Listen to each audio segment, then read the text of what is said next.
Hello everyone.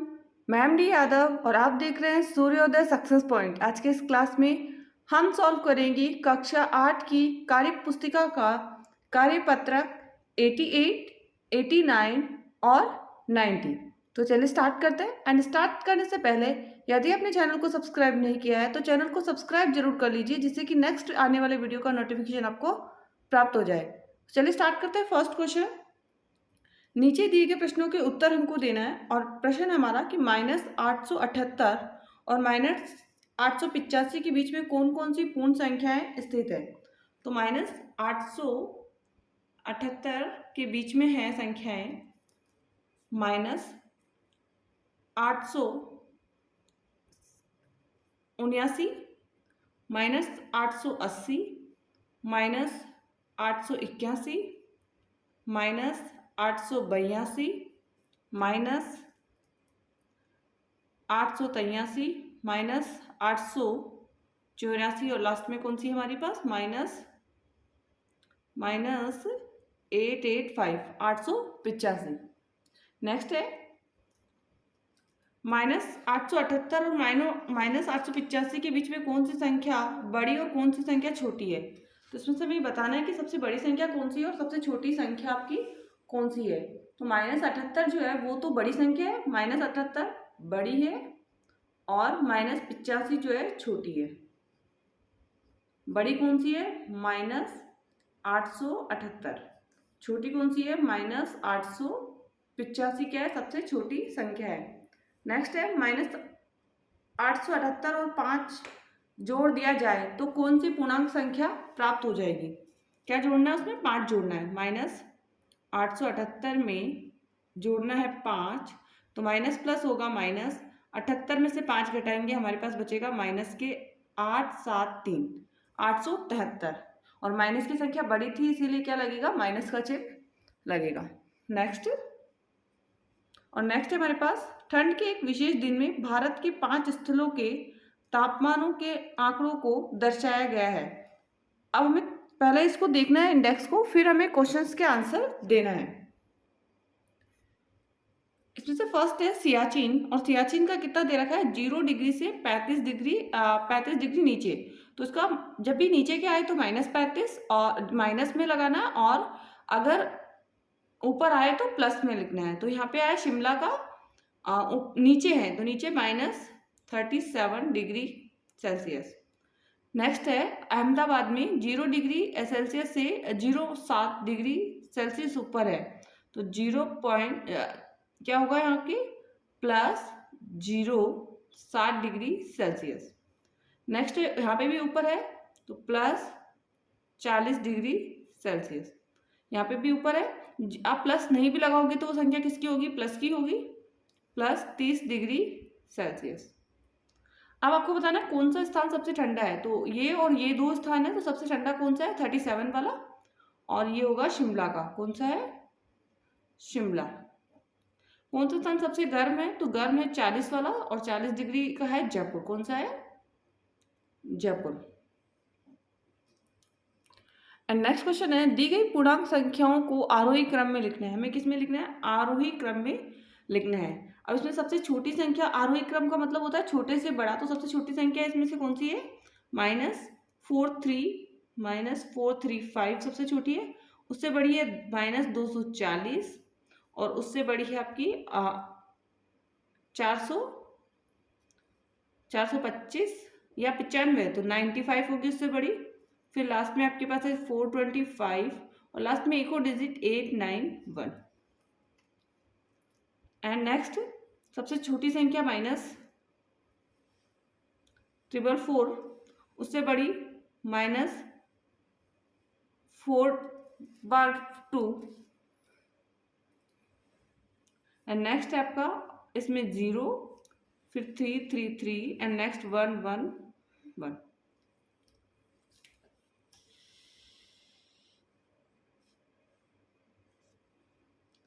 Next है दी गई पूर्णांक संख्याओं को अवरोही क्रम, अवरोही का मतलब होता है बड़े से छोटा, और बड़े से छोटा है तो सबसे बड़ी संख्या ले लेते हैं अपन 54 डिग्री सेल्सियस। नेक्स्ट है आपका उससे बड़ी जो है संख्या वो है -2। एंड नेक्स्ट उससे बड़ी है 53। 13 होगी उससे बड़ी, 13 डिग्री माइनस के 13। उससे छोटी है 54 सबसे बड़ी है, उससे छोटी, फिर उससे छोटी और फिर उससे छोटी आ रही है 57 डिग्री सेल्सियस। और लास्ट में आपकी आ जाएगी 100 डिग्री -100 डिग्री सेल्सियस। नेक्स्ट इसमें सबसे छोटी निकालनी है हमको, और छोटी निकालने के लिए हम क्या करेंगे, सबसे छोटी कौन सी होगी, सबसे बड़ी, क्योंकि आरोही है तो सबसे बड़ी ढूंढेंगे। सबसे बड़ी है 711, फिर उससे छोटी है 1711, और फिर उससे छोटी है 117 117, और लास्ट में आ जाएगी -1711। नेक्स्ट है दो ऋणात्मक पूर्णांकों का गुणनफल धनात्मक होता है। दो ऋणात्मक पूर्णांक, ऋणात्मक जैसे संख्या -3 इंटू -3 ले लेते हैं। माइनस माइनस क्या होता है, प्लस होता है, तो प्लस 3 3 का 9, तो प्लस की संख्या आ रही है तो धनात्मक होता है। इसमें हमें बताना था सत्य और असत्य, तो ये कथन जो है वो क्या सत्य है। शून्य एक ऋणात्मक पूर्णांक है, ये कथन असत्य है क्योंकि शून्य ना तो ऋणात्मक है और ना ही धनात्मक पूर्णांक है। नेक्स्ट अब हम करेंगे 89 कार्यपत्रक। एंड नेक्स्ट 89 का फर्स्ट क्वेश्चन है, नीचे दी गई संख्याओं के सार्वगुणनखंड हमको निकालना है। सार्वगुणनखंड कौन से होंगे, और सार्वगुणनखंड निकालने के लिए सबसे पहले हमें क्या करना होगा, इनके गुणनखंड निकालने पड़ेंगे। सबसे पहले 56 के निकालेंगे और फिर हम निकालेंगे 120 के। तो 56 के गुणनखंड क्या होंगे, 56 किस किस पाढ़े में आता है, 1 2 1 2, और किस में आता है, 4 में आ जाएगा, 8 और 7 में भी आता है। नेक्स्ट किस में आएगा, 14 में आता है, 14 के बाद में 28 में ये आता है, और लास्ट 56। 120 1 में, 2 में, 3 में, 4 6 8 10 12, 12 के बाद 15, 15 के बाद 20, 20 के बाद 30, 30 के बाद 40, 40 के बाद 60 और 60 के बाद 120। तो अब इसमें से सर्व संख्या निकालनी है, सार्वगुणनखंड हमको निकालना है। तो 1 हो जाएगा, 2 हो जाएगा, 4 हो जाएगा, एंड 8 भी होगा इसमें, और 8 हो गया। उसके बाद में कोई ऐसी संख्या नहीं है, तो 1 कौन कौन से आए हमारे पास, 1 2 4 8, 1 2 4 8 क्या है, इसके सार्वगुणनखंड है। नेक्स्ट है 15 और 35। तो 15 के लिखेंगे पहले और फिर हम लिखेंगे 35 के। 15 के गुणनखंड होते हैं 1 3 5 15। नेक्स्ट 35 के 1 5 7 और 35। कॉमन कौन सा है, 1 है और 5 है, तो इसके जो सारे गुणनखंड होंगे 1 और 5। एंड नेक्स्ट क्वेश्चन इसका देखते हैं अब, 35 और 50। तो 35 के गुणनखंड और 50 के गुणनखंड, 35 के 1 5 7 35। नेक्स्ट है 1 2 5 10 25 एंड 50। तो इसमें से कॉमन निकालना है 1 एंड 5, 1 एंड 5 ही होगा, तो यहाँ पे लिख देंगे 1 और 5। नेक्स्ट देखते हैं, नीचे दी गई संख्याओं के सारे गुणनखंड ज्ञात करने हैं। तो 4 के निकालने हैं, 8 के निकालने हैं, 12 के। तो 4 के गुणनखंड हम निकालेंगे, फिर 8 के निकालेंगे और फिर 12 के, और सारे गुणनखंड हम क्या लिखेंगे, यहाँ पर लिखेंगे। तो 4 के गुणनखंड क्या होंगे, 1 2 और 4। 8 के 1 2 4 और 8। 12 के 1 2 3 4 6 और 12। सबसे पहला 1 है जो सब में है, 2 भी सब में ही है, और नेक्स्ट हमारा जो है वो कौन सा है, 4 है जो दोनों में ही है। तो सारा गुणनखंड क्या होगा, 1 2 और 4। नेक्स्ट देखते हैं 9 24 और 54। तो 9 का निकालेंगे, 24 और 54। तो 9 का तो 1 3 और 9। 24 का 1 2 3 4 8 12 और 24। 1 2 3 6 9 और कुछ में आएगा 9 में आ रहा है 18। 18 के बाद में कौन से में आएगा ये? 18 के बाद में आएगा 27 और 54 में। कॉमन कौन सा है? 1 है, 3 है क्योंकि 3 इधर भी है, और कौन सा है? और कोई भी इसमें 9 है बट 9 इसमें नहीं है, तो क्या होगा इसका? 1 3, 1 और 3। एंड नेक्स्ट है 24 48 और 72। 24 का 48 और 72। 24 का 1 2 3 4 6 8 12 और 24। 48 का 1 2 3 4 6 8 12 और 24 और 16 भी होता है इसका। नेक्स्ट है 72 का 1 2 3 4 6 8 12। 12 का हो गया। 12 के बाद में 18 चौक 72 18। 18 के बाद में क्या हो जाएगा? ये 9 में भी आएगा तो 9 भी लिख देते हैं हम यहाँ पर 9। 18 के बाद में 36 24 और 72। तो 1 है 2 है 3 है 4 है 6 भी है 8 भी है 12 है और 24 है। तो कौन कौन सा है? 1 3 1 2 3 4 6 8 12 और 24। अब नेक्स्ट क्वेश्चन देखते हैं इसका। दी गई संख्याओं के गुणनखंड वृक्ष में छूटी हुई संख्या को हमको लिखना है।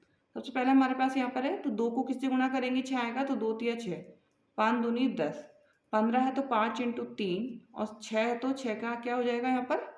2 × 3। अब यहाँ पे हमारे पास 80 है। कितना है? 80 हमारे पास है तो 80 का हम क्या बनाएंगे? 80 का हम बनाएंगे। नेक्स्ट है हम लेंगे 16 × 5 तो 16 का होगा 4 चौके 16 और 5 एकम 5। यहाँ पे कितना था? 80। नेक्स्ट कार्यपत्रक हम करेंगे 90 एंड 90 नंबर कार्यपत्रक का फर्स्ट क्वेश्चन है नीचे लिखी संख्याओं में 2 व 3 के समान गुणज पर लगाना है। तो 2 और 3 का जो समान गुणज होता है वो पहला कौन सा होता है? 6 होता है। अब 6 के पहाड़े वाली 6 में 6 2 12 तो ये भी होगा। 6 3 18 ये भी दोनों का समान होगा। 6 चौके 24 समान होगा। 6 पंजे 30 समान होगा और 6 छड़ंगा 36 ये भी समान होगा। नेक्स्ट क्वेश्चन भाग विधि द्वारा 48 और 72 का हमको लघुत्तम समाप्रत्यय ज्ञात करना है। लघुत्तम का मतलब क्या होता है? एलसीएम हमको निकालना है। तो 2 से करेंगे 2 एकम 2 2 दूनी 4, 2 एकम 2 लेकिन एक बचेगा 2 अंटे 16। फिर 2 से करेंगे 2 छिक्की 12 2 नम 18, 2 तिया 6, 2 से नहीं होगा 3 से होगा, 3 दूनी 6, 3 त्रिका 9 और 3 से करेंगे 3 दूनी 2 एकम 2 ऐसा कैसा और 3 एकम 3। फिर 2 से कर देंगे 2 एकम 2। अब हमारे पास 2 कितनी बार है? 1 2 3 4 4 बार है तो 1 2 3 4 और 3 2 बार है तो 3 आ गया। नेक्स्ट भाग विधि द्वारा 12 32 और 64 का लघुत्तम हमको निकालना है। तो 2 से हमने निकाला तो 6 आया। अब 2 से कर लेते हैं 2 तिया 6 2 अंटे 16 और 32 को करेंगे तो 16। फिर 2 से करेंगे 3 ऐसा कैसा 2 चौक 8 2 अंटे 16। फिर 2 से करेंगे 3 एकम 3 ऐसा कैसा 2 दूनी 4 2 चौक 8। फिर 2 से करेंगे 3 ऐसा कैसा 2 एकम 2 2 दूनी 4। फिर 2 से करेंगे 3 ऐसा कैसा 1 ऐसा कैसा और 2 एकम 2 1 आ जाएगा। फिर 3 से करेंगे 3 एकम 3।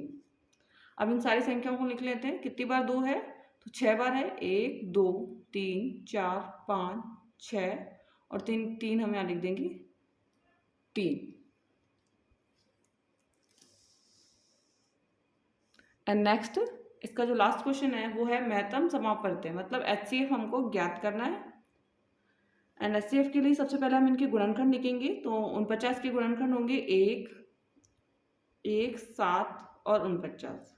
28 के 1 2 7 और 4 और 28। 14 भी होगा और 28 होगा, 14 और 28।